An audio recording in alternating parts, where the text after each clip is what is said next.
ನಮಸ್ಕಾರ ಸ್ನೇಹಿತರೆ, ಎಲ್ಲರಿಗೂ ಸ್ಟಡಿ ಡೇಸ್ ಕನ್ನಡ ಯೂಟ್ಯೂಬ್ ಚಾನಲ್ಗೆ ಸ್ವಾಗತ. ಸ್ನೇಹಿತರನ್ನ ಇವತ್ತಿನ ಒಂದು ವಿಡಿಯೋದಲ್ಲಿ ಜುಲೈ 31, ಆಗಸ್ಟ್ 1 ಮತ್ತು 2ರ ಒಂದು ಕನ್ನಡ ಎಪಿಸೋಡ್ನ ಸ್ಟಾರ್ಟ್ ಮಾಡೋಕ್ಕಿಂತ ಮುಂಚಿತವಾಗಿ ಯಾರಾದರೂ ನಮ್ಮ ಚಾನಲ್ಗೆ ಹೊಸದಾಗಿದ್ದರೆ ಚಾನಲ್ನ ಸಬ್ಸ್ಕ್ರೈಬ್ ಮಾಡಿ, ಶೇರ್ ಮಾಡಿ, ಲೈಕ್ ಮಾಡಿ ಮತ್ತು ಬೆಲ್ ಐಕನ್ನ ಕ್ಲಿಕ್ ಮಾಡಿ. ಬಿಕಾಸ್ ನಾವು ವಿಡಿಯೋ ಅಪ್ಲೋಡ್ ಮಾಡಿದಾಗ ನಿಮಗೆ ಬೇಗನೆ ನೋಟಿಫಿಕೇಶನ್ ಬರುತ್ತೆ. ಒಳ್ಳೆ ಜೋಶೊಂದಿಗೆ ಇವತ್ತಿನ ಒಂದು ಕನ್ನಡ ಎಪಿಸೋಡ್ನ ಸ್ಟಾರ್ಟ್ ಮಾಡೋಣ. ನೋಡಿ, ಮೊದಲನೇ ಪ್ರಶ್ನೆ ಅಂತ ಕೇಳಿದೆ ನೋಡಿ, ಕಸ್ತೂರಿ ರಂಗನ್ ವರದಿ ಯಾವುದಕ್ಕೆ ಸಂಬಂಧಿಸಿದೆ ಅಂತ ಪ್ರಶ್ನೆಯನ್ನು ಕೇಳಿದ್ದಾರೆ. ಅದಕ್ಕೆ ಸರಿಯಾಗಿರ್ತಕ್ಕಂಥ ಉತ್ತರ ದಟ್ ಈಸ್ 4ನೇ ಆಪ್ಷನ್, ಪಶ್ಚಿಮ ಘಟ್ಟಗಳ ಸಂರಕ್ಷಣೆ ಇದಕ್ಕೆ ಸರಿಯಾಗಿರ್ತಕ್ಕಂಥ ಉತ್ತರವಾಗಿದೆ. ನೋಡಿ, ಇದು ಬಹಳ ಇಂಪಾರ್ಟೆಂಟ್ ಆಗಿರ್ತಕ್ಕಂಥ ಪ್ರಶ್ನೆ ಆಯ್ತಾ, ಮತ್ತು ಬಹಳ ಇಂಪಾರ್ಟೆಂಟ್ ಆಗಿರ್ತಕ್ಕಂಥ ಟಾಪಿಕ್. ಸುಮಾರು ಬಾರಿ ಎಕ್ಸಾಮ್ ಅಲ್ಲಿ ಕೇಳಿದ್ದಾರೆ ಆಯ್ತಾ. ವೆಸ್ಟರ್ನ್ ಘಾಟ್ ಬಗ್ಗೆ ಕ್ವಶನ್ ಕೇಳಿದ್ದಾರೆ. ತದನಂತರದಲ್ಲಿ ವೆಸ್ಟರ್ನ್ ಘಾಟ್ ಪ್ರೊಟೆಕ್ಷನ್ ಬಗ್ಗೆ ಪ್ರಶ್ನೆಯನ್ನು ಕೇಳಿದ್ದಾರೆ. ಅರ್ಥ ಆಯ್ತಾ. ಸೊ ವೆಸ್ಟರ್ನ್ ಘಾಟ್ ಪ್ರೊಟೆಕ್ಷನ್ ಅಲ್ಲಿ ಪ್ರಮುಖವಾಗಿ ನಿಮಗೆ ಕೇಳೋದಾದ್ರೆ ಒಂದು ಕಮಿಟಿಗಳ ಮೇಲೆ, 2 ವರದಿಗಳ ಮೇಲೆ ಕೇಳ್ತಾರ. ಒಂದು ಯಾವುದಂದ್ರೆ ಒಂದು ಗಾಡ್ಗಿಲ್ ವರದಿ, ಇನ್ನೊಂದು ಯಾವುದಂದ್ರೆ ಕಸ್ತೂರಿ ರಂಗನ್ ವರದಿ. ಸೊ ಕಸ್ತೂರಿ ರಂಗನ್ ವರದಿ ಮತ್ತೆ ನ್ಯೂಸಲ್ಲಿ ಕಾಣಿಸ್ಕೊಂಡಿದೆ. ಯಾಕೆ ನ್ಯೂಸಲ್ಲಿ ಕಾಣಿಸ್ಕೊಂಡಿದೆ ಅಂತಕ್ಕಂಥದ್ದು ಮತ್ತು ಕೇರಳ ಯಾಕೆ ವಿರೋಧವನ್ನು ಮಾಡ್ತಾ ಇದೆ ಅಂತಕ್ಕಂಥದ್ದು ಇವತ್ತಿನ ಕ್ಲಾಸಲ್ಲಿ ನಾವು ಡಿಸ್ಕಷನ್ ಮಾಡೋಣ. ನೋಡಿ, ಗುಜರಾತ್, ಮಹಾರಾಷ್ಟ್ರ, ಗೋವಾ, ಕರ್ನಾಟಕ, ತಮಿಳುನಾಡು, ಕೇರಳ ರಾಜ್ಯಗಳಲ್ಲಿ ಹರಡಿರುವ ಪಶ್ಚಿಮ ಘಟ್ಟಗಳ ಒಂದು ಪರಿಸರ ಸೂಕ್ಷ್ಮ ಪ್ರದೇಶಗಳನ್ನು ಕಾಪಾಡುವ ಬಗ್ಗೆ ಅಧ್ಯಯನ ಮಾಡಿ ವರದಿ ನೀಡಲು ಕೇಂದ್ರ ಪರಿಸರ ಮತ್ತು ಅರಣ್ಯ ಸಚಿವಾಲಯವು ನೇಮಿಸಿದ ಪ್ರೊಫೆಸರ್ ಮಾಧವ್ ಗಾಡ್ಗಿಲ್ ನೇತೃತ್ವದ ಸಮಿತಿ 2011ರಲ್ಲಿ ಮತ್ತು ಪ್ರೊಫೆಸರ್ ಕಸ್ತೂರಿ ರಂಗನ್ ನೇತೃತ್ವದ ಮತ್ತೊಂದು ಸಮಿತಿ 2013ರಲ್ಲಿ ಸಲ್ಲಿಸಿದ ವರದಿಗಳು ಕೇರಳ ಸರ್ಕಾರ ವಿರೋಧಿಸಿದೆ. ಅರ್ಥ ಆಯ್ತಾ. ಇಲ್ಲಿ ಗಮನಿಸಬೇಕಾಗಿರ್ತಕ್ಕಂಥ ಪಾಯಿಂಟ್ಸ್ಗಳು 2. ಒಂದು, ಪರಿಸರ ಸೂಕ್ಷ್ಮ ಪ್ರದೇಶಗಳು, ಎಕೋ ಸೆನ್ಸಿಟಿವ್ ಝೋನ್ ಅಂತ ಕರಿತೀವಿ, ESZ ಎಕೋ ಸೆನ್ಸಿಟಿವ್ ಝೋನ್ ಅಂತ ಕರಿತೀವಿ, ಅದೊಂದು. ಮತ್ತು ಪಶ್ಚಿಮ ಘಟ್ಟಗಳು, ಆಮೇಲೆ 2 ವರದಿಗಳು, ಒಂದು ಗಾಡ್ಗಿಲ್ ವರದಿ, ಇನ್ನೊಂದು ಕಸ್ತೂರಿ ರಂಗನ್ ವರದಿ. ಅರ್ಥ ಆಯ್ತಾ. ಈ ಒಂದು ಪಶ್ಚಿಮ ಘಟ್ಟಗಳು ಅಂತಕ್ಕಂಥದ್ದು ಸ್ಟಾರ್ಟ್ ಫ್ರಮ್ ಗುಜರಾತ್ದಿಂದ ಮಹಾರಾಷ್ಟ್ರದ ಮೂಲಕ, ತದನಂತರದಲ್ಲಿ ಗೋವಾ, ಕರ್ನಾಟಕ, ತಮಿಳುನಾಡು ಮತ್ತು ಕೇರಳಗಳಲ್ಲಿ ಏನಾಗಿದೆ, ಈ ವೆಸ್ಟರ್ನ್ ಘಾಟ್ ಅಂತಕ್ಕಂಥದ್ದು ಸ್ಪ್ರೆಡ್ ಆಗಿದೆ. ಅರ್ಥ. ಈ ಒಂದು ವೆಸ್ಟರ್ನ್ ಘಾಟಿನ ಒಂದು 3 ಪರ್ಟಿಕ್ಯುಲರ್ ಸೂಕ್ಷ್ಮ ಪ್ರದೇಶಗಳನ್ನು ಅರ್ಥ ಎಕೋ ಸೆನ್ಸಿಟಿವ್ ಝೋನ್ಸ್ಗಳನ್ನು ಕಾಪಾಡೋ ಬಗ್ಗೆ ಅಧ್ಯಯನ ಮಾಡಿ ವರದಿ ನೀಡಲು ಕೇಂದ್ರ ಸರ್ಕಾರ ಏನು ಮಾಡಿತ್ತಂದ್ರೆ ಪ್ರೊಫೆಸರ್ ಮಾಧವ್ ಗಾಡ್ಗಿಲ್ ಅವರ ನೇತೃತ್ವ ಸಮಿತಿ 2011ರಲ್ಲಿ ಮತ್ತು ಪ್ರೊಫೆಸರ್ ಕಸ್ತೂರಿ ರಂಗನ್ ನೇತೃತ್ವದ ಮತ್ತೊಂದು ಸಮಿತಿ 2013ರಲ್ಲಿ, ಈ 2 ಸಮಿತಿಗಳು ಸಲ್ಲಿಸಿದ ವರದಿಗಳನ್ನು ಕೇರಳ ಸರ್ಕಾರ ಏನು ಮಾಡ್ತಾ ಇದೆ, ಅಪೋಸ್ ಮಾಡ್ತಾ ಇದೆ. ಸೊ ಯಾಕೆ ಕೇರಳ ಅಪೋಸ್ ಮಾಡ್ತಾ ಇದೆ ಈ ಒಂದು ಪಶ್ಚಿಮ ಘಟ್ಟಗಳ ಸಂರಕ್ಷಣೆಗೆ ಸಂಬಂಧಪಟ್ಟ ಹಾಗೆ ಅಂತಕ್ಕಂಥದ್ರ ಬಗ್ಗೆ ನಾವೇನು ಮಾಡೋಣ, ಈಗ ಡಿಸ್ಕಷನ್ ಮಾಡೋಣ. ನೋಡಿ, ಕೇರಳದ 14 ಜಿಲ್ಲೆಗಳ ಪೈಕಿ 12 ಜಿಲ್ಲೆಗಳಲ್ಲಿರುವ 123 ಹಳ್ಳಿಗಳು ವ್ಯಾಪ್ತಿಯ ಒಂದು 13,108 ಚೌ ಕಿಲೋಮೀಟರ್ ಭೂ ಪ್ರದೇಶವನ್ನು ಪರಿಸರ ಸೂಕ್ಷ್ಮ ಭೂ ಪ್ರದೇಶ ಎಂದು ಪರಿಗಣಿಸುವುದಾಗಿ ಕಸ್ತೂರಿ ರಂಗನ್ ವರದಿ ಶಿಫಾರಸು ಮಾಡಿತು. ಅರ್ಥ ಆಯ್ತಾ. ಕೇರಳದಲ್ಲಿ 14 ಜಿಲ್ಲೆಗಳ ಪೈಕಿ 12 ಜಿಲ್ಲೆಗಳಲ್ಲಿ ಸುಮಾರು 123 ಹಳ್ಳಿಗಳು, ಅದರ ಒಂದು ಏರಿಯಾ ತೆಗೆದುಕೊಂಡಾಗ 13,108 ಚದುರ ಕಿಲೋಮೀಟರ್ ಭೂ ಪ್ರದೇಶ ಆಗುತ್ತೆ. ಅಷ್ಟು ಭೂ ಪ್ರದೇಶವನ್ನ ಎಕೋ ಸೆನ್ಸಿಟಿವ್ ಝೋನ್ ಅಂತ ಡಿಕ್ಲೇರ್ ಮಾಡಿ, ಆಯ್ತಾ, ESZ ಅಂತ ಡಿಕ್ಲೇರ್ ಮಾಡಬೇಕು ಅಂತಕ್ಕಂಥದ್ದು ಕಸ್ತೂರಿ ರಂಗನ್ ವರದಿಯ ಒಂದು ಶಿಫಾರಸು ಆಗಿತ್ತು. ಅರ್ಥ ಆಯ್ತಾ. ಅದರಲ್ಲಿ 123 ಹಳ್ಳಿಗಳ ಪೈಕಿ 60 ಹಳ್ಳಿಗಳು ಇಡುಕ್ಕಿ ಮತ್ತು ವಯನಾಡು ಜಿಲ್ಲೆಗಳಿಗೆ ಸೇರಿವೆ. ಅಂದ್ರೆ ಅರ್ಧಕ್ಕಿಂತಲೂ ಅಪ್ರಾಕ್ಸಿಮೇಟ್ಲಿ ಅರ್ಧದಷ್ಟು 2 ಒಂದು ಜಿಲ್ಲೆಗಳಿದಾವೆ, ಇಡುಕ್ಕಿ ಮತ್ತು ವಯನಾಡು ಅಂತಕ್ಕಂಥ ಜಿಲ್ಲೆಗಳಲ್ಲಿ. ಅರ್ಥ ಆಯ್ತಾ. ಹಾಗಾದ್ರೆ ಈ ಪರಿಸರ ಸೂಕ್ಷ್ಮ ಪ್ರದೇಶ ಅಂತ ಘೋಷಣೆ ಮಾಡಿದ್ರೆ ಏನಾಗುತ್ತೆ, what happens if particular area which is declared as the eco sensitive zone in any part of the India, ಯಾವುದೇ ಪಾರ್ಟ್ ಆಫ್ ಇಂಡಿಯಾದಲ್ಲಿ ಈ ಒಂದು ಪ್ರೊಟೆಕ್ಷನ್ಗೋಸ್ಕರ ನಾವು ಈ ಝೋನ್ ಅದಕ್ಕೆ ಡಿಕ್ಲೇರ್ ಮಾಡಿದ್ರೆ ಅಲ್ಲಿ ಏನಾಗುತ್ತೆ, ರೆಸ್ಟ್ರಿಕ್ಷನ್ಸ್ಗಳನ್ನು ಹಾಕಲಾಗುತ್ತೆ. ರೆಸ್ಟ್ರಿಕ್ಷನ್ ಏನು, ಉಳಿಮೆಯನ್ನು ಮಾಡುವಂತಿಲ್ಲ, ಅರ್ಥ ಆಯ್ತಾ, ಅಲ್ಲಿರ್ತಕ್ಕಂಥ ಸೌದೆಯನ್ನು ಕಡಿಯುವಂತಿಲ್ಲ, ಆಮೇಲೆ ಅಲ್ಲಿ ದನ ಕರಗಳನ್ನು ಕೂಡ ಮೇಯಿಸುವಂತಿಲ್ಲ, ಅರ್ಥ ಆಯ್ತಾ, ಇಷ್ಟೆಲ್ಲ ಚಟುವಟಿಕೆಗಳನ್ನು ಅಲ್ಲಿ ರೆಸ್ಟ್ರಿಕ್ಷನ್ ಹಾಕಲಾಗುತ್ತೆ. ಸೊ ಆದುದರಿಂದಾಗಿ ಅಲ್ಲಿರ್ತಕ್ಕಂಥ ಮತ್ತು ಆ ಒಂದು ಪರಿಸರವನ್ನ ಅಥವಾ ಆ ಒಂದು ಕಾಡನ್ನೇ ನಂಬಿಕೊಂಡು ಬದುಕುತ್ತಿರ್ತಕ್ಕಂಥ ಜನಕ್ಕೆ ಅದು ಏನಾಗುತ್ತೆ, ತೀವ್ರವಾಗಿ ಇಂಪ್ಯಾಕ್ಟ್ ಆಗುತ್ತೆ. ಅಂದರೆ 13,108 ಚೌ ಕಿಲೋಮೀಟರ್ ಭೂ ಪ್ರದೇಶದಲ್ಲಿ ಎಲ್ಲ ರೆಸ್ಟ್ರಿಕ್ಷನ್ಗಳು ಹಾಕಲಾಗುತ್ತೆ. ಅದರಿಂದಾಗಿ ಈ ಹಳ್ಳಿಗಳಲ್ಲಿ ವ್ಯಾಪ್ತಿಯಲ್ಲಿ ಗಣಿಗಾರಿಕೆ ಆಗಿರ್ಬೋದು, ಕ್ಯಾರಿ ಆಗಿರ್ಬೋದು, ಮರ ಕಡಿಯೋದಾಗಿರ್ಬೋದು, ಕೈಗಾರಿಕೆ ಸ್ಥಾಪನೆ ಆಗಿರ್ಬೋದು, ಕಟ್ಟಡ ನಿರ್ಮಾಣ ಆಗಿರ್ಬೋದು, ಎಲ್ಲಾ ಚಟುವಟಿಕೆ ಮೇಲೆ ಹಲವು ನಿರ್ಬಂಧಗಳನ್ನು ವಿಧಿಸಿ ಕೇಂದ್ರ ಸರ್ಕಾರ ನವೆಂಬರ್ 2013ರಲ್ಲಿ 2 ಆದೇಶಗಳನ್ನು ಜಾರಿ ಮಾಡಿತ್ತು. ಅರ್ಥ ಆಯ್ತಾ? ಈ ಕಸ್ತೂರಿ ರಂಗನ್ ವರದಿಯ ಶಿಫಾರಸು ನಂತೆ ಈ ಒಂದು ಎಕೋ ಸೆನ್ಸಿಟಿವ್ ಝೋನ್ ಅಂತ ಡಿಕ್ಲೇರ್ ಮಾಡಿದ್ರೆ ಇವೆಲ್ಲ ರೆಸ್ಟ್ರಿಕ್ಷನ್ಗಳು ಹಾಕಲಾಗುತ್ತೆ. ಅರ್ಥ ಆಯ್ತಾ? ಸೊ ಇದು ಯಾವಾಗಾದ್ರೆ 2013ರಲ್ಲಿ ಕೇಂದ್ರ ಸರ್ಕಾರ ಏನ್ ಮಾಡ್ತು, ಆದೇಶವನ್ನು ಹೊರಡಿಸ್ತು. ಅದನ್ನ ವಿರೋಧಿಸಿ ಪಶ್ಚಿಮ ಘಟ್ಟ ಜನ ಸಂರಕ್ಷಣಾ ಸಮಿತಿ ಅಡಿ ಕೇರಳದಲ್ಲಿ ಪ್ರತಿಭಟನೆಗಳು ಆರಂಭವಾದವು. ಕೇರಳದಲ್ಲಿ ಏನಾಯ್ತಂದ್ರೆ ಪ್ರತಿಭಟನೆಗಳು ಸ್ಟಾರ್ಟ್ ಆದವು. ವ್ಯಾಪಕ ಪ್ರತಿಭಟನೆಗಳ ಕಾರಣ ರಾಜ್ಯದ ಪರಿಸರ ಸೂಕ್ಷ್ಮ ಪ್ರದೇಶವನ್ನ ಕಡಿಮೆ ಮಾಡಬೇಕು ಎಂದು ಕೇಂದ್ರ ಸರ್ಕಾರವನ್ನು ಕೋರಿತು. What we central government has been declared ಎಷ್ಟಂದ್ರೆ 1308 ಚೌಕ ಕಿಲೋಮೀಟರ್ ಒಂದು ಭೂಪ್ರದೇಶವನ್ನ ESZ ಅಂತ ಡಿಕ್ಲೇರ್ ಮಾಡಬೇಕಂತ ಏನು ಹೇಳಿತ್ತು ಅದನ್ನ ಕಡಿಮೆ ಮಾಡಿ ಅಂತ ಕೇರಳ ಏನ್ ಮಾಡ್ತಂದ್ರೆ ಕೇಂದ್ರ ಸರ್ಕಾರಕ್ಕೆ ಒಂದು ಮನವಿಯನ್ನು ಮಾಡ್ಕೊಳ್ಳುತ್ತೆ. ಅದರ ಮನವಿಗೆ ಸ್ಪಂದಿಸದ ಕೇಂದ್ರ ಸರ್ಕಾರ ಮೊದಲಿಗೆ 13,108 ಚೌಕ ಕಿಲೋಮೀಟರ್ ವ್ಯಾಪ್ತಿಯಲ್ಲಿ 3,100 ಚೌಕ ಕಿಲೋಮೀಟರ್ ಪ್ರದೇಶವನ್ನು ಕೈಬಿಟ್ಟು 9,994 ಚೌಕ ಕಿಲೋಮೀಟರ್ ಭೂಭಾಗವನ್ನ ಮಾತ್ರ ಪರಿಸರ ಸೂಕ್ಷ್ಮ ಪ್ರದೇಶ ಎಂದು ಘೋಷಿಸಿತು. ಆಯ್ತಾ? ಈ ಒಂದು ಪ್ರತಿಭಟನೆ ನಂತರ ಮತ್ತು ಅಲ್ಲಿರ್ತಕ್ಕಂಥ ರೈತ ಬಾಂಧವರ ಕನ್ಸರ್ನ್ ಅನ್ನು ತಲೆಗಿಟ್ಟುಕೊಂಡು ಏನ್ ಮಾಡ್ತಂದ್ರೆ ಕೇಂದ್ರ ಸರ್ಕಾರ 3,100 ಚೌಕ ಕಿಲೋಮೀಟರ್ ಪ್ರದೇಶವನ್ನ ಪರಿಸರ ಸೂಕ್ಷ್ಮ ಪ್ರದೇಶ ಎಂದು ಘೋಷಣೆ ಮಾಡಬಾರದು ಅಂತ ಅದ ಕೈ ಬಿಟ್ಟು 9,994 ಡಿಕ್ಲೇರ್ ಮಾಡಬೇಕು ಅಂತ ಆದೇಶವನ್ನು ಹೊರಡಿಸಿತು. ಅರ್ಥ ಆಯ್ತಾ? ಅದರಲ್ಲಿ 9,107 ಚೌಕ ಕಿಲೋಮೀಟರ್ ಅರಣ್ಯ ಪ್ರದೇಶವಾಗಿದ್ದರೆ 887 ಚೌಕ ಕಿಲೋಮೀಟರ್ ಅರಣ್ಯೇತರ ಪ್ರದೇಶವಾಗಿದೆ. ಮೋರ್ ಪರ್ಟಿಕ್ಯುಲರ್ಲಿ ಕೇಂದ್ರ ಪರಿಸರ ಮತ್ತು ಅರಣ್ಯ ಸಚಿವಾಲಯವು ಇದುವರೆಗೆ 5 ಬಾರಿ 2014, 2015, 2017, 2018, 2022 ಕಸ್ತೂರಿ ರಂಗನ್ ವರದಿ ಜಾರಿ ಸಂಬಂಧ ಕರಡು ಅಧಿಸೂಚನೆ ಪ್ರಕಟಿಸಿ ಆಕ್ಷೇಪಗಳನ್ನು ಆಹ್ವಾನಿಸಿದೆ. ಅದೇನ್ ಮಾಡ್ತಾರೆ ಪ್ರೊಸೀಜರು ಡೈರೆಕ್ಟ್ ಏನಂದ್ರೆ ಒಂದು ಈ ESZ ಅಂತ ಡಿಕ್ಲೇರ್ ಮಾಡಿದ ತಕ್ಷಣ ಪರಿಸರ ಸೂಕ್ಷ್ಮ ಪ್ರದೇಶ ಅಂತ ಡಿಕ್ಲೇರ್ ಮಾಡಿದ ತಕ್ಷಣ ಅಲ್ಲಿ ಅದು it is not directly came to the effect. ಅವಾಗ ಅಲ್ಲಿ ಏನ್ ಮಾಡಲಾಗುತ್ತಂದ್ರೆ ಒಂದು ಆಕ್ಷೇಪಗಳನ್ನ ಆಲಿಕೆ ಮಾಡಲಾಗುತ್ತೆ. ಅಂದ್ರೆ ಏನ್ ಮಾಡ್ತಾರೆ, ಯಾರಾದ್ರೂ ಆಕ್ಷೇಪಗಳಿದ್ರೆ ಅವ್ರು ಮಾಡ್ಬೋದು, ಅದ್ರ ವಿರುದ್ಧ ಅದರ ಒಂದು ಇದಕ್ಕೆ ಆಕ್ಷೇಪಗಳನ್ನ ಸಲ್ಲಿಸಬಹುದು. ಹಾಗೆ ಕೇಂದ್ರ ಸರ್ಕಾರ 5 ಬಾರಿ ಮಾಡಿದ್ರು ಕೂಡ ಅಲ್ಲಿ ಆಕ್ಷೇಪಗಳನ್ನ ಆಹ್ವಾನಿಸಿದಾಗ ಕೇರಳ ಅದು ಅಪೋಸ್ ಮಾಡ್ತಾನೆ ಬಂದಿದೆ. ಪ್ರತಿ ಬಾರಿ ಪ್ರತಿಭಟನೆ ವಿರೋಧಿ ರಾಜಕೀಯ ಮೇಲಾಟಗಳು ನಡೆದ ಜಾರಿ ವಿಚಾರವಾಗಿ ಹಾಗೇ ಉಳಿಯುತ್ತಾ ಬಂದಿದೆ. ಈ ಒಂದು ಕಸ್ತೂರಿ ರಂಗನ್ ರಿಪೋರ್ಟ್ ಕಂಟಿನ್ಯೂಸ್ ಹಂಗೆ ಪೆಂಡಿಂಗ್ ಆಗಿ ಉಳಿದಿದೆ. ನಾನು ನಿಮ್ಗೆ ಇಲ್ಲಿವರೆಗೆ ಏನು ಹೇಳಿದೆ ಅಂದ್ರೆ ವಾಟ್ ಎಕೋ ಸೆನ್ಸಿಟಿವ್ ಝೋನ್ ಅಂದ್ರೆ ಏನು, ಅದು ಡಿಕ್ಲೇರ್ ಮಾಡಿದ್ರೆ ಏನಾಗುತ್ತೆ, ಆಮೇಲೆ ಅದ್ರ ಎಕ್ಸ್ಟೆಂಟ್ ಹೇಳಿಲ್ಲ ನಾನು, ಆಮೇಲೆ ಯಾವ ರಾಜ್ಯಗಳ ಮುಖಾಂತರ ಪಶ್ಚಿಮ ಘಟ್ಟ ಹಾಯ್ದು ಹೋಗಿದೆ, ವರದಿ ಕಸ್ತೂರಿ ರಂಗನ್ ವರದಿ ಯಾವಾಗ ಸಲ್ಲಿಕೆಯಾಗಿದೆ, ಆಮೇಲೆ ಗಾಡ್ಗಿಲ್ ವರದಿ ಯಾವಾಗ ಸಲ್ಲಿಕೆಯಾಗಿದೆ ಅಂತಕ್ಕಂಥದ್ರ ಬಗ್ಗೆ ಇಲ್ಲಿವರೆಗೆ, ಮತ್ತು ಕೇರಳ ಯಾಕೆ ಇದನ್ನ ಪ್ರತಿಭಟನೆ ಮಾಡ್ತಾ ಇದೆ ಅನ್ನೋದ್ರ ಬಗ್ಗೆ ನಾನು ಇಲ್ಲಿವರೆಗೆ ನಿಮಗೆ ಸಂಪೂರ್ಣವಾಗಿ ಮಾಹಿತಿ ಹೇಳಿದೆ. ಸೊ ಗಾಡ್ಗಿಲ್ ವರದಿ ಮತ್ತು ಕಸ್ತೂರಿ ರಂಗನ್ ವರದಿ ಬಗ್ಗೆ ನಾವು ಇನ್ನೂ ಓದಿಲ್ಲ ಅಂದ್ರೆ ಸ್ವಲ್ಪ ನ್ಯೂಸ್ ಅಪರಿಪೂರ್ಣವಾಗುತ್ತೆ. ಅದರ ಬಗ್ಗೆನೂ ಕೂಡ ಡಿಸ್ಕಷನ್ ಮಾಡೋಣ. ಇನ್ನೊಂದು, ಕೇರಳ ಈ ವರದಿ ಕುರಿತು ವಾದ ಏನು ಮಾಡ್ತದೆ ಅಂದ್ರೆ ಕೇರಳದ ಈಗ ಕನ್ಸರ್ನ್ ಅದು ಹೇಳಿದೆ ನಿಮಗೆ, ಕೇರಳಗೆ ಇಷ್ಟೊಂದು ಪ್ರದೇಶ ಕಡಿಮೆ ಮಾಡಬೇಕು ಅಂತ. ಆದರೆ ಕೇರಳ ಯಾಕೆ ಇದನ್ನು ಅಪೋಸ್ ಮಾಡ್ತಾ ಇದೆ ಅಂದ್ರೆ ಪರಿಸರ ಸೂಕ್ಷ್ಮ ಪ್ರದೇಶ ಎಂದು ಗುರುತಿಸುವ ಭೂಭಾಗದಲ್ಲಿ ದಟ್ಟ ಜನವಸತಿ ಇದೆ, ಅಲ್ಲಿ ಜನರು ಜಾಸ್ತಿ ಇದಾರ, ಜನರು ಏನಾಗುತ್ತೆ ಇಂಪ್ಯಾಕ್ಟ್ ಆಗ್ತಾ ಇದೆ ಅನ್ನೋದು. ವರದಿ ಜಾರಿಯಾದರೆ 123 ಹಳ್ಳಿಗಳು ಸಾವಿರಾರು ಕುಟುಂಬಗಳು ಸ್ಥಳಾಂತರ ಮಾಡಿ ಪುನರ್ವಸತಿ ಕಲ್ಪಿಸಬೇಕಾಗುತ್ತದೆ. It is also one of the concern. ವರದಿಯು ರೈತ ವಿರೋಧಿಯಾಗಿದ್ದು ಕೃಷಿ ಚಟುವಟಿಕೆ ಮೇಲೆ ಪರಿಣಾಮ ಬೀರುತ್ತದೆ.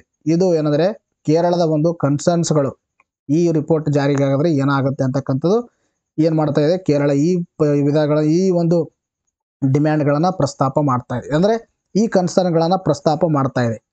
ಹೈನುಗಾರಿಕೆ ಮೀನು ಸಾಕಾಣಿಕೆ ಮೇಲೆ ನಿರ್ಬಂಧ ವಿಧಿಸಲಾಗುತ್ತೆ. ವರದಿ ಜಾರಿಯಿಂದ ಅಭಿವೃದ್ಧಿ ಚಟುವಟಿಕೆ ತೊಡಕು ಉಂಟಾಗಲಿದೆ. ಅಫ್ಕೋರ್ಸ್ ಪಶ್ಚಿಮ ಘಟ್ಟಗಳಲ್ಲಿ ವಾಸವಾಗಿರೋ ಬುಡಕಟ್ಟು ಸಮುದಾಯಗಳಿಗೆ ಪ್ರತಿಕೂಲ ಪರಿಣಾಮ ಬೀರುತ್ತೆ. ಅಫ್ಕೋರ್ಸ್ ಯಾಕಂದ್ರೆ ಆ ಒಂದು ಬುಡಕಟ್ಟು ಇದು ಅಂದ್ರೆ ಅವರು ಕೂಡ ಅಲ್ಲಿ ಏನಾಗಲ್ಲ ಅಂದ್ರೆ ಅವರು ಏನ್ ಬೇಕಾದ್ರೆ ಸುಮ್ಮನೆ ಗಣಿಗಾರಿ ಅದು ಇದು ಕಡಿಯೋದು ಏನು ಮಾಡೋಕ್ಕಾಗಲ್ಲ. ಚಟುವಟಿಕೆಗಳ ಮೇಲೆ ಏನಾಗುತ್ತೆ ರಿಸ್ಟ್ರಿಕ್ಷನ್ ಹಾಕಲಾಗುತ್ತೆ. ಇದರಿಂದಾಗಿ ಏನಾಗುತ್ತೆ ಇಷ್ಟೊಂದು ಇಂಪ್ಯಾಕ್ಟ್ ಆಗುತ್ತೆ ಅನ್ನೋದು ಕೇರಳದ ವಾದ. ಇನ್ನು ಕಸ್ತೂರಿ ರಂಗನ್ ವರದಿ ಬಗ್ಗೆ ಮಾತಾಡ್ತಾ ಬಂದಾಗ ಇದು ಪಶ್ಚಿಮ ಘಟ್ಟಗಳ ಸಂರಕ್ಷಣೆಗೆ ಸಂಬಂಧಿಸಪಟ್ಟಿರ್ತಕ್ಕಂಥದ್ದು. ನೋಡ್ರಿ, ಕಸ್ತೂರಿ ರಂಗನ್ ಸಮಿತಿ ಬಂದರೆ ಇದು ಫ್ಯಾಕ್ಟ್ ಗೊತ್ತಿರ್ಬೇಕು ನಿಮಗೆ. ಕಸ್ತೂರಿ ರಂಗನ್ ಸಮಿತಿ ಏನ್ ಹೇಳ್ತಂದ್ರೆ ಪಶ್ಚಿಮ ಘಟ್ಟಗಳ ಒಟ್ಟು ಪ್ರದೇಶ ಎಷ್ಟು ಪಶ್ಚಿಮ ಘಟ್ಟ ಪ್ರದೇಶ ಇದೆ ಅದರಲ್ಲಿ 37% ಅನ್ನ ಪರಿಸರ ಸೂಕ್ಷ್ಮ ಪ್ರದೇಶ ಎಂದು ಘೋಷಿಸಲು ಪ್ರಸ್ತಾಪವನ್ನು ನೀಡುತ್ತೆ. 37% ಅನ್ನ ನೀವು ಪರಿಸರ ಸೂಕ್ಷ್ಮ ವಲಯ ಅಂತ ಸೂಕ್ಷ್ಮ ಪ್ರದೇಶ ಅಂತ ಘೋಷಣೆ ಮಾಡ್ಬೇಕಂತ ಏನ್ ಹೇಳ್ತು ಕಸ್ತೂರಿ ರಂಗನ್ ವರದಿ ಹೇಳಿದೆ. ಇನ್ನು ಪರಿಸರ ಸೂಕ್ಷ್ಮ ಪ್ರದೇಶ ಅಂದ್ರೆ ಏನು, ಸುಮಾರು ಜನ ನಿಮಗೆ ಪ್ರಶ್ನೆ ಕಾಡ್ತಾ ಇದ್ದಾರೆ ನೋಡಿ. ಯಾವುದೇ ಒಂದು ರಾಷ್ಟ್ರೀಯ ಉದ್ಯಾನಗಳಾಗಿರಲಿ ಅಥವಾ ವನ್ಯಜೀವಿ ಅಭಯಾರಣ್ಯ ಆಗಿರಲಿ ಅದರ ಸುತ್ತಲಿನ 10 ಕಿಲೋಮೀಟರ್ ಸಂರಕ್ಷಿತ ಪ್ರದೇಶವನ್ನ ಪರಿಸರ ಸೂಕ್ಷ್ಮ ಪ್ರದೇಶವೆಂದು ಹೇಳಲಾಗುತ್ತೆ. ಫಾರ್ ಎಕ್ಸಾಂಪಲ್ ಇದೊಂದು ನ್ಯಾಷನಲ್ ಪಾರ್ಕ್ ಅಂತ ತಿಳ್ಕೋಣ. ಸೊ ಈ ಒಂದು ನ್ಯಾಷನಲ್ ಪಾರ್ಕ್ ಇಂದ ಇಲ್ಲಿವರೆಗೆ ಅರ್ಥ ಆಯ್ತಾ ನ್ಯಾಷನಲ್ ಪಾರ್ಕಿಂದ ಇಲ್ಲಿವರೆಗೆ ಏರಿಯಾ ಇದು 10 ಕಿಲೋಮೀಟರ್. ಈ 10 ಕಿಲೋಮೀಟರ್ನ ಇಲ್ಲಿ ಏನು ಮಾಡಲಾಗುತ್ತೆ ಅಂದರೆ ಪರಿಸರ ಸೂಕ್ಷ್ಮ ಪ್ರದೇಶ ಅಂತ ಡಿಕ್ಲೇರ್ ಮಾಡಿದಾಗ ಅಲ್ಲಿ ನಾನು ಈಗ ಹೇಳಿದಾಗ ಎಲ್ಲ ಒಂದು ರಿಸ್ಟ್ರಿಕ್ಷನ್ ಹಾಕಲಾಗುತ್ತೆ. ಆಯ್ತಾ? ಎಷ್ಟು ಎಕ್ಸ್ಟೆಂಟ್ ಇರುತ್ತೆ? 10 ಕಿಲೋಮೀಟರ್ವರೆಗೆ. ಪರಿಸರ ಸಂರಕ್ಷಣಾ ಕಾಯ್ದೆ 1986 ಅಡಿಯಲ್ಲಿ ಸೂಚಿಸಲಾಗಿದೆ. ಇದು ಇಂಪಾರ್ಟೆಂಟ್. ಯಾವುದು? ಪರಿಸರ ಸೂಕ್ಷ್ಮ ಪ್ರದೇಶ ಅಂತಕ್ಕಂಥದ್ದು ಎಲ್ಲಿ ಡಿಫೈನ್ ಮಾಡಿದೀವಿ? 1986 ಒಂದು ಪರಿಸರ ಸಂರಕ್ಷಣಾ ಕಾಯ್ದೆ ಅಡಿಯಲ್ಲಿ ಇದನ್ನು ಡಿಫೈನ್ ಮಾಡಲಾಗಿದೆ. ಇನ್ನು ಗಾಡಿಗಳ ಸಮಿತಿ ವರದಿ ಬಗ್ಗೆ ಮಾತಾಡ್ತಾ ಬಂದಾಗ 2010ರಲ್ಲಿ ಸಮಿತಿಯನ್ನು ರಚಿಸಲಾಗಿದೆ. ಈ ಸಮಿತಿ ರಚನೆ ಮಾಡೋದು 2010ರಲ್ಲಿ. ಸಂಪೂರ್ಣ ಪಶ್ಚಿಮ ಘಟ್ಟವನ್ನು ಪರಿಸರ ಸೂಕ್ಷ್ಮ ಪ್ರದೇಶ ಎಂದು ಘೋಷಿಸಲು ಶಿಫಾರಸು ಮಾಡಿತ್ತು. ನೋಡಿ ಏನು ಹೇಳಿದೆ ಅಂದರೆ only 37% of area can be declared as ASZ ಅಂದರೆ ಎಕೋ ಸೆನ್ಸಿಟಿವ್ ಝೋನ್ ಅಂತ ಡಿಕ್ಲೇರ್ ಮಾಡಿ ಅಂತ ಕಸ್ತೂರಿ ರಂಗನ್ ವರದಿ ಹೇಳಿತ್ತು. ಬಟ್ ಇದು ಏನು ಹೇಳುತ್ತಂದರೆ 100% ಎಷ್ಟು ವೆಸ್ಟರ್ನ್ ಘಾಟ್ ಇದೆ ಅದೆಲ್ಲವನ್ನ ಒಂದು ಪಶ್ಚಿಮ ಘಟ್ಟವನ್ನು ಪರಿಸರ ಸೂಕ್ಷ್ಮ ಪ್ರದೇಶ ಅಂತ ಘೋಷಣೆ ಮಾಡಿ ಅಂತ ಗಾಡಿ ವರದಿ ಹೇಳಿತ್ತು. ಇದು ಮತ್ತೇನು ಮಾಡುತ್ತೆ? ಪರಿಸರ ಸೂಕ್ಷ್ಮ ಪ್ರದೇಶವನ್ನು ES1, ES2, ES3 ಆಯ್ತಾ ಮತ್ತೇನು ಮಾಡಿದೆ? ಡಿವೈಡ್ ಮಾಡಿದೆ. That is not required in depth information, ನಮ್ಗೆ ಅವಶ್ಯಕತೆ ಇಲ್ಲ. ಬಟ್ ಇಷ್ಟು ಮಾಹಿತಿ ತಮ್ಮ ತಲೆಯಲ್ಲಿ ಇರಲಿ. ಅರ್ಥ ಆಯ್ತಾ? ಎಸ್ ನೋಡಿ ನೋಡಿ ಇದೇ ಥರ ನಾವು ಏನು ಕ್ಲಾಸ್ ಮಾಡ್ತಾ ಇದ್ದೀವಿ ಇದಕ್ಕಿಂತಲೂ ಚೆನ್ನಾಗಿರ್ತಕ್ಕಂಥ ಇನ್ಫಾರ್ಮೇಷನು, ಇದಕ್ಕಿಂತಲೂ ಹೆಚ್ಚಿಗೆ MCQs ನಿಮಗೆ ಯಾರಿಗೆ ಬೇಕು, ಯಾರು ನೀವು ಕ್ಲಾಸನ್ನು ಕೇಳೋಕ್ಕಾಗ್ತಾ ಇಲ್ಲ, ಯಾರು ನಿಮ್ಗೆ ಎಕ್ಸಾಮ್ ಬಂದಾಗ ಕ್ವಿಕ್ಕಾಗಿ ರಿವಿಷನ್ ಮಾಡ್ಕೋಬೇಕು, ನಿಮಗೆ ಇನ್ನೊಂದು ಆಪ್ಷನ್ ಇದೆ. ನೀವು ನಮ್ಮ ಮಂತ್ಲಿ ಮ್ಯಾಗ್ಝಿನ್ಸ್ಗಳನ್ನು ಕೂಡ ತೊಗೋಬೋದು. 1 ಮಂತ್ಗೆ 40 ಆಗುತ್ತೆ. 2023 ಜಾನ್ ಟು ಜೂನ್ 2024ವರೆಗೆ 720 ಆಗುತ್ತೆ. 2022 ಜಾನ್ ಟು ಜೂನ್ 2024ವರೆಗೆ 1200 ಆಗುತ್ತೆ. ಡಿಸ್ಕೌಂಟ್ ಆಗಿ 1100 ಆಗುತ್ತೆ. ಫೋನ್ಪೇ, ಗೂಗಲ್ ಪೇ, ಪೇಟಿಎಂ ಭೀಮ್ ಮುಖಾಂತರ ನಂಬರ್ಗೆ ಪೇ ಮಾಡೋದನ್ನು ವಾಟ್ಸಪ್ಪಲ್ಲಿ ಪೇಮೆಂಟ್ ಮಾಡಿದ ಸ್ಕ್ರೀನ್ಶಾಟ್ ಕಳಿಸ್ತಾರೆ. ನಮ್ಮ ನೋಟ್ಸ್ಗಳನ್ನು ಸಾಫ್ಟ್ ಫಾರ್ಮ್ಯಾಟಲ್ಲಿ ಅಂದರೆ ನಿಮಗೆ PDF ಫಾರ್ಮ್ಯಾಟಲ್ಲಿ ಕಳಿಸ್ತೀವಿ ನಾವು. ಅರ್ಥ ಆಯ್ತಾ? ನಿಮ್ಗೆ ಇಷ್ಟೆಲ್ಲ ಇನ್ಫಾರ್ಮೇಷನನ್ನು ನಾವು ಕ್ಲಿಯರಾಗಿ ಕೊಡ್ತಾ ಇದ್ದೀವಿ. ನಿಮ್ಗೆ ಹಾರ್ಡ್ ಕಾಪಿ ಕಳಿಸಲ್ಲ, ನಾವು ಸಾಫ್ಟ್ ಕಾಪಿ ಕಳಿಸ್ತೀವಿ. ಅರ್ಥ ಆಯ್ತಾ? ಮತ್ತು ಯಾರು ನೀವು ಪೇ ಮಾಡಿದರೆ ನೋಡಿ 1,53,000 ಅಪ್ರಾಕ್ಸಿಮೇಟ್ಲಿ 52-51 ಸಾವಿರ ಜನ ಸಬ್ಸ್ಕ್ರೈಬ್ಸ್ ಇದ್ದೀರಾ. ಅಂಥ ಚಾನಲಲ್ಲಿ ನಿಮಗೆ ಮಿಸ್ ಇನ್ಫಾರ್ಮೇಷನ್ ಕೊಡಲ್ಲ. ನೀವು ಪೇ ಮಾಡಿದರೆ ಖಂಡಿತವಾಗಲೂ ನಿಮಗೆ ಕಳಿಸ್ತೀವಿ. ಅರ್ಥ ಆಯ್ತಾ? ಆಮೇಲೆ ಇನ್ನೊಂದು ಏನಂದರೆ ಸುಮಾರು ಜನ ಕೇಳ್ತಾ ಇದ್ದಾರೆ, ಸರ್ ನಾನು ಗ್ರೂಪ್ ಸಿ ಓದ್ತಾ ಇದ್ದೀನಿ ಅಂದರೆ ಈ ಸಬ್ಸ್ಕ್ರಿಪ್ಷನ್ ತೊಗೊಳ್ಳಿ.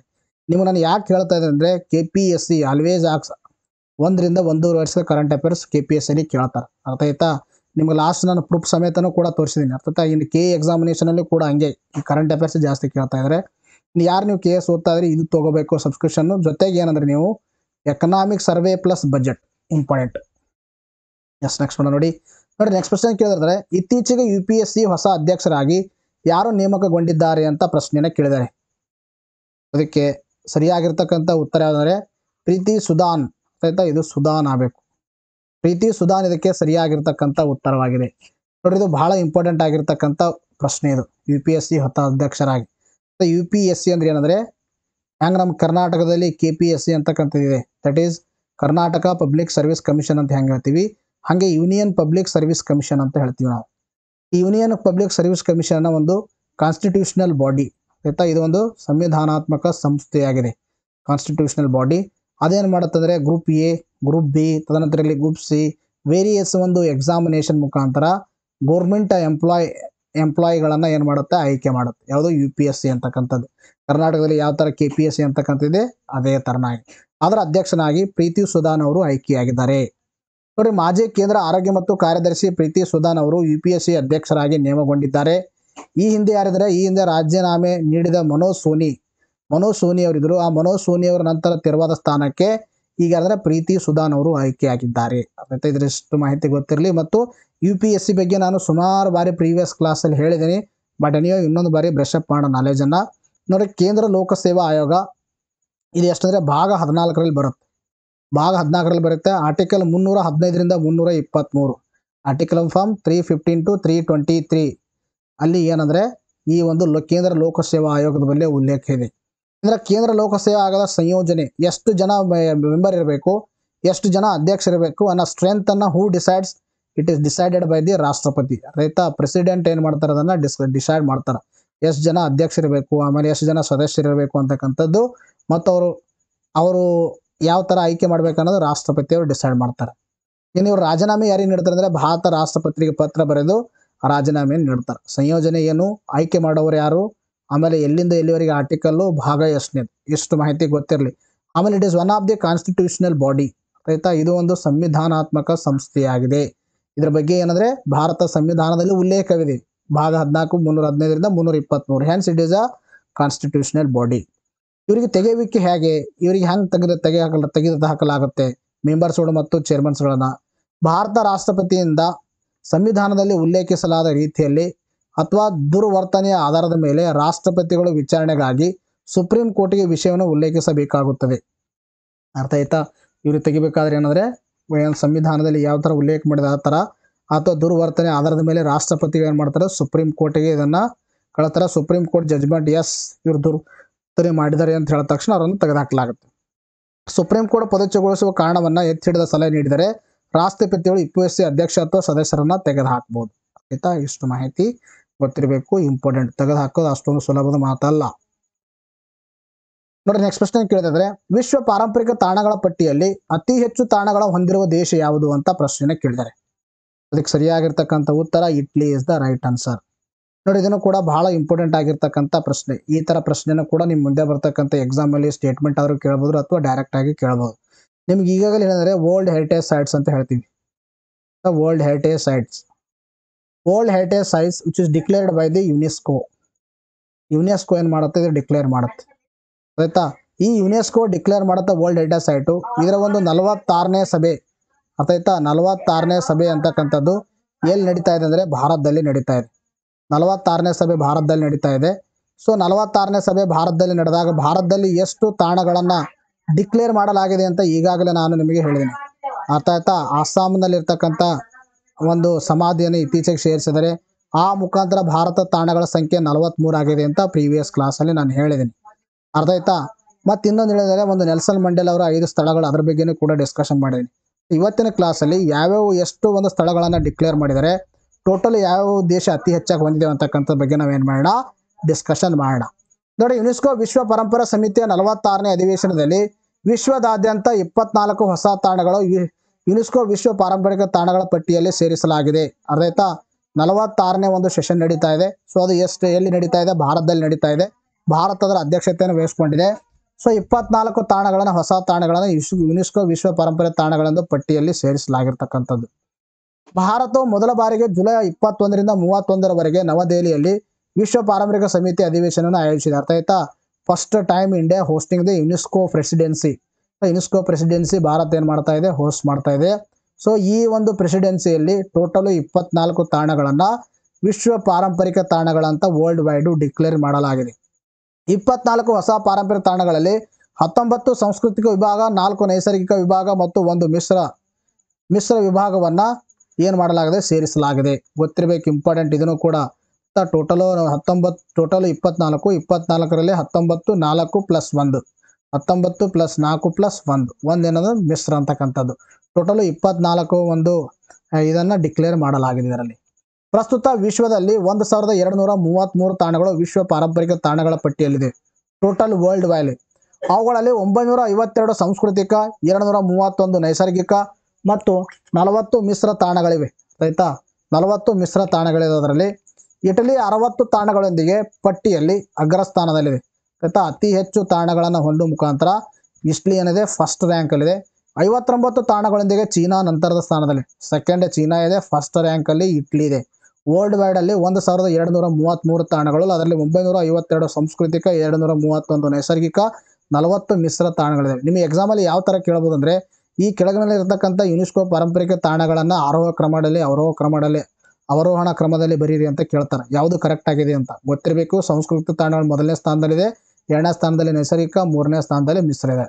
ಭಾರತ ಪಟ್ಟಿಯಲ್ಲಿ 43 ತಾಣಗಳ ಹೊಂದಿದೆ. ಅಸ್ಸಾಂನ ಒಂದು ಮೈಡ್ಸಮ್ ಇತ್ತೀಚೆಗೆ ಸೇರಿಸಲಾಗಿದೆ 43ನೇ ತಾಣವಾಗಿ. ನಾನು ಈಗಾಗಲೇ ನಿಮಗೆ ಪ್ರೀವಿಯಸ್ ಕ್ಲಾಸ್ ಅಲ್ಲಿ ಹೇಳಿದ್ದೀನಿ. ನವದೆಹಲಿಯ ಸಭೆಯಲ್ಲಿ ಸೆನೆಗಲ್ನ ಒಂದು ನಿಯೋಕಲ್ ಕೋಬಾ ರಾಷ್ಟ್ರೀಯ ಉದ್ಯಾನವನ್ನ ಅಪಾಯದಲ್ಲಿರುವ ವಿಶ್ವ ಪಾರಂಪರಿಕ ಪಟ್ಟಿಯಿಂದ ತೆಗೆದುಹಾಕಲಾಗಿದೆ. ಮತ್ತೆ ಇದನ್ನು ಕೂಡ ಗೊತ್ತಿರಬೇಕು. ನಿಮಗೆ ಕೇಳ್ತಾರ, ಕೋಬಾ ರಾಷ್ಟ್ರೀಯ ಉದ್ಯಾನವನ ಎಲ್ಲಿ ಕಂಡು ಬರುತ್ತೆ ಅಂತಕ್ಕಂಥದ್ದು ಸೆನೆಗಲ್ನಲ್ಲಿ ಕಂಡು ಬರುತ್ತೆ. ಪ್ಯಾಲೆಸ್ಟೈನ್ನಲ್ಲಿರುವ ಸೈಂಟ್ ಹಿಲರಿಯನ್ ಮಠ್ ಅಥವಾ ಟೇಲ್ ಅಮೇರ್ ಅನ್ನ ಅಪಾಯದಲ್ಲಿರುವ ವಿಶ್ವ ಪಾರಂಪರಿಕ ಪಟ್ಟಿಯಲ್ಲಿ ಸೇರಿಸಲಾಗಿದೆ. ಇಂಪಾರ್ಟೆಂಟ್. ಇದನ್ನು ಅರ್ಥ ಆಯ್ತಾ? ಇದು ಸೈಂಟ್ ಹಿಲರಿಯನ್ ಮಠ್ ಅಥವಾ ಟೇಲ್ ಅಮೇರ್ ಎಲ್ಲಿ ಕಂಡು ಬರುತ್ತೆ ಅಂತ ಕೇಳ್ತಾರೆ. ಇದು ಪ್ಯಾಲೆಸ್ಟೈನ್ದಲ್ಲಿ ಕಂಡು ಬರುತ್ತೆ. ಪಟ್ಟಿಯಲ್ಲಿ ಸೇರಿಸಲಾದ ಮೊದಲ ತಾಣಗಳು ಯಾವುವು ಅಂದ್ರೆ ಗ್ಯಾಲಗೋಪಸ್ ದ್ವೀಪಗಳು. ಇಂಪಾರ್ಟೆಂಟ್. ಯುನೆಸ್ಕೋ ವರ್ಲ್ಡ್ ಹೆರಿಟೇಜ್ ಅಲ್ಲಿ ಮೊಟ್ಟ ಮೊದಲು ಜಗತ್ತಿನಲ್ಲಿ ಸೇರಿಸೋದು ಯಾವುದಂದ್ರೆ ಗ್ಯಾಲೋಪಗಸ್ ದ್ವೀಪಗಳು. ಆಯ್ತಾ? ಈ ದ್ವೀಪಗಳು ಗ್ಯಾಲೋಪಗಸ್ ಐಲ್ಯಾಂಡ್ ಅಂತಕ್ಕಂಥ ಬರುತ್ತೆ. ಸೊ ಈ ಒಂದು ಐಸ್ಲ್ಯಾಂಡ್ಸ್ಗಳನ್ನು ಮೊತ್ತ ಮೊದಲನೇ ಬಾರಿಗೆ 1978ರಲ್ಲಿ ಸೇರಿಸಲಾಯಿತು. ಇದು ಫಸ್ಟ್ ತಾಣ ಯುನೆಸ್ಕೋಲಿ ಸೇರಿಸಿದ್ದು. ಅರ್ಥ ಆಯ್ತಾ? ಎಸ್, ನೆಕ್ಸ್ಟ್ ನೋಡಿ. ಮಿಸ್ ಗ್ಲೋಬಲ್ ಇಂಡಿಯಾ 2024 ಕಿರೀಟ ಗೆದ್ದವರು ಯಾರು ಅಂತ ಪ್ರಶ್ನೆನ ಕೇಳಿದ್ದಾರೆ. ಅದಕ್ಕೆ ಸರಿಯಾಗಿರ್ತಕ್ಕಂಥ ಉತ್ತರ ಯಾವುದಂದ್ರೆ ಸ್ವಿಜಲ್ ಹುರ್ಟಾಡೋ ಅಂತಕ್ಕಂಥದಕ್ಕೆ ಸರಿಯಾಗಿರ್ತಕ್ಕಂಥ ಉತ್ತರ ನೋಡಿ. ಉಡುಪಿ ಜಿಲ್ಲೆಯ ಬಾರ್ಕೂರು ಮೂಲದ ಸ್ವಿಜಲ್ ಹುರ್ಟಾಡೋ ಮಿಸ್ ಗ್ಲೋಬಲ್ ಇಂಡಿಯಾ 2024 ಆಗಿ ಹೊರಹೊಮ್ಮಿದ್ದಾರೆ. ಇಂಪಾರ್ಟೆಂಟು ನಿಮಗೆ ಕರ್ನಾಟಕ ಕರೆಂಟ್ ಅಫೇರ್ಸ್ ಅಡಿಯಲ್ಲಿ.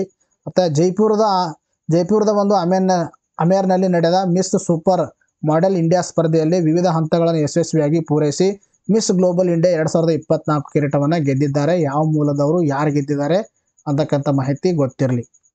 ನೋಡಿ, ನೆಕ್ಸ್ಟ್ ಪ್ರಶ್ನೆ. ಯಾವ ಸುರಂಗವು ವಿಶ್ವದ ಅತಿ ಎತ್ತರದ ಸುರಂಗ ಮಾರ್ಗ ಆಗಲಿದೆ ಅಂತ ಪ್ರಶ್ನೆನ ಕೇಳಿದ್ದಾರೆ.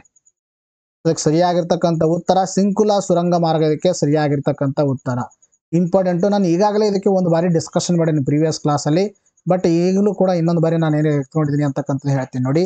ಯಾಕೆ ಎತ್ಕೊಂಡಿದ್ದೀನಿ ಅಂದರೆ, ವಿಶ್ವದ ಅತಿ ಎತ್ತರದ ಪ್ರದೇಶದಲ್ಲಿನ ಸುರಂಗ ಮಾರ್ಗ ಎನಿಸಿಕೊಳ್ಳಿರುವ ಸಿಂಕುಲಾ ಸುರಂಗ ಜಮ್ಮು ಕಾಶ್ಮೀರದಲ್ಲಿ ನಿರ್ಮಾಣಗೊಳ್ಳಲಿದೆ. ಆಯ್ತಾ? ಇತ್ತೀಚೆಗೆ ಉದ್ಘಾಟನೆ ಕೂಡ ಮಾಡಿದ್ದಾರೆ. ಅದಕ್ಕೆ ಸಿಂಕುಲ್ ಅಥವಾ ಸಿಂಕುಲಾ ಸುರಂಗವನ್ನ ಸಿಂಕುಲಾ ಸುರಂಗ ಅಥವಾ ಸಿಂಗೋಲಾ ಸುರಂಗ ಎಂದು ಕೂಡ ಕರೆಯಲಾಗುತ್ತೆ. ನೋಡಿ, ಎಕ್ಸಾಮಲ್ಲಿ ನಿಮಗೆ ಯಾವುದಾದ್ರೂ ಕೊಡ್ಬೋದು. ಸಿಂಕುಲಾ ಕನ್ಫ್ಯೂಸ್ ಆಗಬೇಡಿ. ಇನ್ನು ಸಿಂಕುಲಾ ಸುರಂಗ ಅಂದ್ರೂ ಒಂದೇ ಮತ್ತು ಸಿಂಗೋಲಾ ಸುರಂಗ ಅಂದ್ರೂ ಕೂಡ ಒಂದೇ. ಇದು ಹಿಮಾಚಲ ಪ್ರದೇಶದ ಲಾಹೌಲ್ ಕಣಿವೆ ಮತ್ತು ಲದ್ದಾಖ್ನ ಒಂದು ಜಸ್ಕರ್ ಕಣಿವೆಯನ್ನು ಸಂಪರ್ಕಿಸುತ್ತದೆ. ಇಂಪಾರ್ಟೆಂಟ್. ಹಿಮಾಚಲ ಪ್ರದೇಶದ ಲಾಹೌಲ್ ಕಣಿವೆ, ತದನಂತರದಲ್ಲಿ ಲಡಾಖ್ನ ಒಂದು ಜಸ್ಕರ್ ಕಣಿವೆ, ಎರಡೂ ಕಣಿವೆಗಳನ್ನು ಸಂಪರ್ಕ ಮಾಡೋದು ಯಾವುದಂದ್ರೆ ಸಿಂಕುಲಾ ಸುರಂಗ ಅಂತ ಹೇಳ್ತೀವಿ. ಇದೇನಾದ್ರೂ ನಿರ್ಮಾಣ ಮಾಡಿದ್ರೆ ಜಗತ್ತಿನ ಒಂದು ಅತಿ ಎತ್ತರವಾಗಿರ್ತಕ್ಕಂಥ ಸುರಂಗ ಮಾರ್ಗ ಆಗಲಿರ್ತಕ್ಕಂಥದ್ದು. That is in India. ಮನಾಲಿಯನ್ನು ನಿಂಪದಂ ದರ್ಚಾ ರಸ್ತೆ ಮೂಲಕ ಲೇಹಗೆ ಇದೇನು ಮಾಡುತ್ತೆ, ಸಂಪರ್ಕ ಮಾಡುತ್ತೆ. ಅಷ್ಟಂದ್ರೆ 16,580 ಅಡಿ ಎತ್ತರದಲ್ಲಿ ವಿಶ್ವದ ಅತಿ ಎತ್ತರದ ಒಂದು ಮೋಟಾರ್ ಸುರಂಗವಾಗಲಿದೆ. ಇದು ನಿರ್ಮಾಣವಾದರೆ 16,081 ಕೋಟಿ ವೆಚ್ಚದಲ್ಲಿ ಬಾರ್ಡರ್ ರೋಡ್ ಆರ್ಗನೈಜೇಷನ್, ಅರ್ಥಾಯ್ತಾ, ಬಾರ್ಡರ್ ರೋಡ್ ಆರ್ಗನೈಜೇಷನ್ BRO ಈ ಸುರಂಗ ಮಾರ್ಗವನ್ನು ನಿರ್ಮಿಸಲಿದೆ. ಸುರಂಗದ ಉದ್ದ ಎಷ್ಟಂದರೆ 4.1 ಕಿಲೋಮೀಟರ್ ಇದೆ. ಸಿಂಕುಲಾ ಸುರಂಗವನ್ನು ಪ್ರಾಜೆಕ್ಟ್ ಯೋಜಕ್ ಭಾಗವಾಗಿದೆ. ಅರ್ಥಾಯ್ತಾ? ಇಂಪಾರ್ಟೆಂಟ್ ಇವೆಲ್ಲ. ಪ್ರಾಜೆಕ್ಟ್ ಯೋಜಕದ ಒಂದು ಭಾಗವಾಗಿ ನಿರ್ಮಾಣ ಮಾಡಲಾಗ್ತಾ ಇದೆ. ಇದು ಯಾವುದಂದ್ರೆ ಹಿಮಾಚಲ ಪ್ರದೇಶದ ಒಂದು ಯಾವುದು ಲಾಹೌಲ್ ಕಣಿವೆ ಮತ್ತು ಜಸ್ಕರ್ ಕಣಿವೆಯನ್ನು ಸಂಪರ್ಕ ಮಾಡುತ್ತೆ. ಆಮೇಲೆ ಜಗತ್ತಿನ ಅತಿ ಎತ್ತರದಲ್ಲಿರುವ ವಿಶ್ವದ ಅಂದ್ರೆ ಮೋಟಾರ್ ಓಡಾಡೋ ಒಂದು ಸುರಂಗ ಮಾರ್ಗ ಇದು. ಅರ್ಥ ಆಯ್ತಾ? ಇಂಪಾರ್ಟೆಂಟು ಎಷ್ಟು ಕಿಲೋಮೀಟರ್ ಇದೆ ಅಂತಕ್ಕಂಥದ್ದು ನೋಡಿ. ನೆಕ್ಸ್ಟ್ ಪ್ರಶ್ನೆ ಕೇಳಿದರೆ, ಇತ್ತೀಚೆಗೆ ಸುದ್ದಿಯಲ್ಲಿದ್ದ ಸ್ವಪ್ನಿಲ್ ಕುಸಾಲೆ ಯಾವ ಆಟಕ್ಕೆ ಸಂಬಂಧಿಸಿದ್ದಾರೆ ಅಂತ ಕೇಳಿದರೆ, ಅದಕ್ಕೆ ಸರಿಯಾಗಿರ್ತಕ್ಕಂಥ ಉತ್ತರ ಪಿಸ್ತೂಲ್. ಇದಕ್ಕೆ ಸರಿಯಾಗಿರ್ತಕ್ಕಂಥ ಉತ್ತರವಾಗಿದೆ. ಸ್ವಪ್ನಿಲ್ ಕುಸಾಲೆ ಪ್ಯಾರಿಸ್ ಒಲಿಂಪಿಕ್ಸ್ನಲ್ಲಿ ಭಾರತಕ್ಕೆ 3ನೇ ಪದಕವನ್ನು ತಂದುಕೊಟ್ಟಿದ್ದಾರೆ. ಅರ್ಥಾಯ್ತಾ? ಭಾರತವು ಶೂಟರ್ ಸ್ವಪ್ನಿಲ್ 50 ಮೀಟರ್ ರೈಫಲ್ಸ್ನ ಒಂದು 3 ಪೊಸಿಷನ್ ಸ್ಪರ್ಧೆಯಲ್ಲಿ ಕಂಚು ಗೆದ್ದಿದ್ದಾರೆ. ಆಯ್ತಾ? 3 ಪೊಸಿಷನ್ ಒಂದು ಸ್ಪರ್ಧೆ. ಅದು ಎದಕ್ಕೆ ಸಂಬಂಧಪಟ್ಟಿದ್ದು? ರೈಫಲ್ಲು. ಯಾವ ವಿಭಾಗದಲ್ಲಿ? 50 ಮೀಟರ್ ವಿಭಾಗದಲ್ಲಿ. ಸ್ವಪ್ನಿಲ್ ಪುರುಷರ 50 ಮೀಟರ್ ರೈಫಲ್ಸ್ 3 ಪೊಸಿಷನ್ ಸ್ಪರ್ಧೆಯಲ್ಲಿ, ಅಥವಾ 3 ಪೊಸಿಷನ್ ಸ್ಪರ್ಧೆಯಲ್ಲಿ ಒಲಿಂಪಿಕ್ ಪದಕ ಗೆದ್ದ ಮೊದಲ ಭಾರತೀಯ ಶೂಟರ್ ಆಗಿದ್ದಾರೆ. ಇಂಪಾರ್ಟೆಂಟ್. ಇವೆಲ್ಲ ಪ್ರಶ್ನೆಗಳು ಕೇಳ್ತಾರೆ ನಿಮಗೆ. ಅರ್ಥ ಆಯ್ತಾ? 3P ಪೊಸಿಷನ್ ಅಲ್ಲಿ 3P ಸ್ಪರ್ಧೆಯಲ್ಲಿ ರೈಫಲ್ 50 ಮೀಟರ್ದಲ್ಲಿ ಪದಕ ಗೆದ್ದ ಮೊದಲ ಭಾರತೀಯ ಯಾರಾದ್ರೆ ಸ್ವಪ್ನಿಲ್ ಅಂತಕ್ಕಂಥವ್ರು. ಇಂಪಾರ್ಟೆಂಟ್ ಆಗಿರುತ್ತೆ, ಗೊತ್ತಿರಬೇಕು. ಯಾವ ದೇಶವು ಅಂತಾರಾಷ್ಟ್ರೀಯ ಒಂದು ವ್ಯಾಯಾಮ ತರಂಗ ಶಕ್ತಿ 2024 ಆಯೋಜಿಸಲಿದೆ ಅಂತ ಪ್ರಶ್ನೆ ಕೇಳಿದರೆ, ಅದಕ್ಕೆ ಸರಿಯಾಗಿರ್ತಕ್ಕಂಥ ಉತ್ತರ ಭಾರತ. ಅದ್ರ ಬಗ್ಗೆ ಡಿಸ್ಕಷನ್ ಮಾಡೋಣ ನೋಡಿ. ಭಾರತೀಯ ವಾಯುಪಡೆಯು ಬಹುರಾಷ್ಟ್ರೀಯ ವ್ಯಾಯಾಮ ತರಂಗ ಶಕ್ತಿ 2024 2 ಹಂತಗಳಲ್ಲಿ ಆಯೋಜನೆ ಮಾಡ್ತಾ ಇದೆ. ಭಾರತ ತರಂಗ ಶಕ್ತಿ ಅಂತಕ್ಕಂಥದ್ದು ಇದು ವಾಯುಪಡೆದು ಅಂತ ಆಯ್ತಾ? ಇದು ಇಂಪಾರ್ಟೆಂಟ್. ಬಹುರಾಷ್ಟ್ರೀಯ ಅಂದ್ರೆ ಬಹಳ ರಾಷ್ಟ್ರಗಳು ಭಾಗವಹಿಸ್ತವ ಅಂತ ಅರ್ಥ. ಹಂತ 1 ತಮಿಳುನಾಡಿನ ಒಂದು ಸುಲಾರ್ನಲ್ಲಿ ಆಗಸ್ಟ್ 6ರಿಂದ 14ರವರೆಗೆ ಮತ್ತು ಹಂತ 2 ರಾಜಸ್ಥಾನದ ಒಂದು ಜೋಧ್ಪುರದಲ್ಲಿ ಆಗಸ್ಟ್ 29ರಿಂದ ಸೆಪ್ಟೆಂಬರ್ 14ರವರೆಗೆ ಆಯೋಜನೆ ಮಾಡಲಿದೆ. ಭಾರತೀಯ ವಾಯುಪಡೆಯು LCA ತೇಜಸ್, ಮಿರಾಜ್ 2000 ಮತ್ತು ರಫೇಲ್ಗಳು ವ್ಯಾಯಾಮದಲ್ಲಿ ಭಾಗವಹಿಸಲಿವೆ. ಭಾರತ ಇವೆಲ್ಲೂ ಏನು ಮಾಡ್ತಾವೆ? ಭಾಗವಹಿಸ್ತವೆ. ನೀವು ಯಾವ ಭಾಗವಹಿಸ್ತವೆ ಅನ್ನೋದು ಅಂತಕ್ಕಂಥದ್ದು ಇಂಪಾರ್ಟೆಂಟ್ ಅಲ್ಲ. ವ್ಯಾಯಾಮದ ಹೆಸರು ವ್ಯಾಯಾಮ್ ತರಂಗ ಶಕ್ತಿ ಅಂತಕ್ಕಂಥದ್ದು. ವ್ಯಾಯಾಮ್ ತರಂಗ ಶಕ್ತಿ ಯಾವ ಪಡೆಗೆ ಸಂಬಂಧಪಟ್ಟಿದೆ? ವಾಯುಪಡೆಗೆ ಸಂಬಂಧಪಟ್ಟಿದೆ. ಯಾವ ದೇಶದಾಗಿದೆ? ಭಾರತದಾಗಿದೆ. ಅಂಥದ್ದಾಗಿದೆ ಬಹುರಾಷ್ಟ್ರೀಯ. ಇಷ್ಟು ಮಾಹಿತಿ ಕ್ಲಿಯರ್ ಇರಲಿ. ಭಾರತದಲ್ಲಿ ಇದುವರೆಗೆ ನಡೆಸಿದ ಅತಿ ದೊಡ್ಡ ಅಂತಾರಾಷ್ಟ್ರೀಯ ವ್ಯಾಯಾಮ ಇದಾಗಲಿದೆ. ಇದನ್ನು ಕೂಡ ಪೆಕ್ಯುಲರ್ ಫೀಚರ್ ನೋಡಿ. ನೆಕ್ಸ್ಟ್ ಮೊದಲನೇ ಪ್ರಶ್ನೆ, ಇತ್ತೀಚೆಗೆ ಸುದ್ದಿಯಲ್ಲಿ ಉಲ್ಲೇಖಿಸಲಾದ ಹಮಾಸ್ ಎಂದರೇನು ಅಂತ ಪ್ರಶ್ನೆ ಕೇಳಿದರೆ ಸೊ ಅದಕ್ಕೆ ಸರಿಯಾಗಿರ್ತಕ್ಕಂಥ ಉತ್ತರ ಇದೊಂದು ಮಿಲಿಟೆಂಟ್ ಪ್ಯಾಲೆಸ್ಟಿನಿಯನ್ ಗುಂಪಿದು. ಇತ್ತೀಚೆಗೆ ಯಾವ ದೇಶವು ಪೂರೈಕೆ ಸರಪಳಿ ಮಂಡಳಿಯ ಒಂದು ಉಪಾಧ್ಯಕ್ಷರ ಆಯ್ಕೆಯಾಗಿದೆ? That is Bharat. ಯಾವ ದೇಶವು ಅಂತಾರಾಷ್ಟ್ರೀಯ ಕೃಷಿ ಅರ್ಥಶಾಸ್ತ್ರಜ್ಞರ ಸಮ್ಮೇಳನ ಆಯೋಜಿಸುತ್ತದೆ ಅಂತ ಕೇಳಿದರೆ ಇದಕ್ಕೆ ಸರಿಯಾಗಿರ್ತಕ್ಕಂಥ ಉತ್ತರ ಭಾರತ. ಇತ್ತೀಚೆಗೆ ಯಾವ ಸಚಿವಾಲಯವು ನ್ಯಾಷನಲ್ ಅಪ್ರೆಂಟಿಸ್ಶಿಪ್ ಮತ್ತು ಟ್ರೈನಿಂಗ್ ಸ್ಕೀಮ್ 2.0 ಪೋರ್ಟಲ್ ಅನ್ನು ಪ್ರಾರಂಭಿಸಿತು ಅಂತ ಪ್ರಶ್ನೆ ಕೇಳಿದರೆ ಸೊ ಅದಕ್ಕೆ ಸರಿಯಾಗಿರ್ತಕ್ಕಂಥ ಉತ್ತರ ಶಿಕ್ಷಣ ಸಚಿವಾಲಯ. ಇತ್ತೀಚೆಗೆ ಯಾವ ಭಾರತೀಯನ್ನು ಇಂಗ್ಲಿಷ್ ಕಾಲುವೆಯನ್ನು ದಾಟಿದ ವಿಶ್ವದ ಅತ್ಯಂತ ಕಿರಿಯ ಪ್ಯಾರಾ ಈಜುಗಾರರಾಗಿದ್ದಾರೆ ಅಂತ ಪ್ರಶ್ನೆ ಕೇಳಿದರೆ ಸೊ ಅದಕ್ಕೆ ಸರಿಯಾಗಿರ್ತಕ್ಕಂಥ ಉತ್ತರ GRI. ಇತ್ತೀಚೆಗೆ ಯಾವ ಕೇಂದ್ರ ಸಚಿವರು ಮಧುಮೇಹ ಶಾಸ್ತ್ರದಲ್ಲಿ ನೀಡಿದ ಕೊಡುಗೆಗಾಗಿ ಜೀವಮಾನ ಸಾಧನ ಪ್ರಶಸ್ತಿ ಪಡೆದಿರುವಂಥ ಪ್ರಶ್ನೆ ಕೇಳಿದರೆ ಸೊ ಅದಕ್ಕೆ ಸರಿಯಾಗಿರ್ತಕ್ಕಂಥ ಉತ್ತರ ಜಿತೇಂದ್ರ ಸಿಂಗ್. ಎಸ್, ಇವತ್ತಿಗೆ ವಿಡಿಯೋನ ಮುಗಿಸೋಣ. ಮತ್ತೆ ಮುಂದಿನ ವಿಡಿಯೋದಲ್ಲಿ ಭೇಟಿಯಾಗೋಣ. Thank you friends, take care, by.